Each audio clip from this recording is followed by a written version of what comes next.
Court এই ঘটনাটা নিয়ে এতটুকু বলেছে যে এটা এক্সেপশনাল বিষয়। সবচেয়ে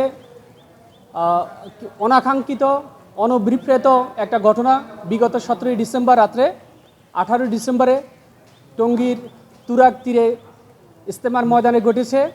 ওই ঘটনাকে কেন্দ্র করে উভয় পক্ষের মধ্যে বিবাদমান উভয় পক্ষের মধ্যে একটা অনাকাঙ্ক্ষিত ঘটনা ঘটে।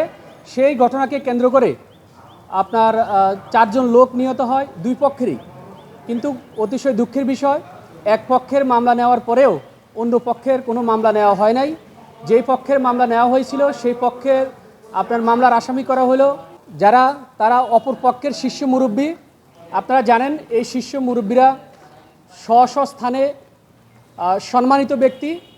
অ্যাকচুয়াল ওই ধরনের কোনো অনাকাঙ্ক্ষিত ঘটনার সাথে ওনারা কখনোই জড়িত ছিল না। তারপরেও যেহেতু মামলা ওনাদের বিরুদ্ধে হয়েছে, ওনারা মহামান্য হাইকোর্টে এসেছেন জামিনের জন্য। জামিন ওনাদেরকে মহামান্য high court till submission of police report পর্যন্ত জামিন দিয়েছিলেন। পরবর্তীতে সেই জামিনের বিরুদ্ধে আপনার গভর্নমেন্ট সরকার পক্ষ এবং পিটিশনার অর্থাৎ বাদী পক্ষ মহামান্য আপিল বিভাগের চেম্বার জাজ আদালতে গিয়েছিলেন, সেখানেও কোনো অর্ডার হয় নাই। পরবর্তীতে এই ফুল কোর্ট হেয়ারিংয়ের জন্য আজকে ছিলেন, ইতিপূর্বে ছিলেন। যেহেতু বিশ্ব ইজতেমার সামনে ছিলেন, বিশ্ব ইজতেমার পরে ওটাকে এক্সটেন্ডেড করা হয়েছিল, অর্থাৎ স্ট্যান্ড ওভার রাখা হয়েছিল। আজকে মহামান্য আপিল বিভাগের আইটেম নাম্বার 3 ছিল।